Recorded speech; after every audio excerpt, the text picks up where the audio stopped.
So I've been doing a little bit of work on the car today. I put the water pump on, I put the fuel pump in, and in an earlier video, put that switch in. But today, I want to put this distributor in.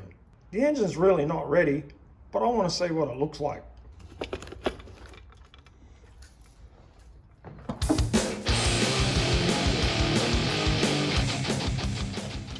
Pop this cap off.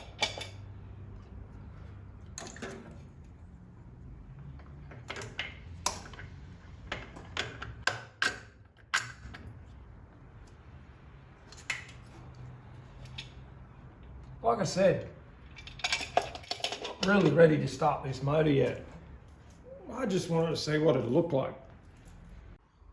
Well, I guess it wasn't a complete waste of time, because now I can work out how long I need the fire hose things that go from here to somewhere over here. I'll catch you on the next video.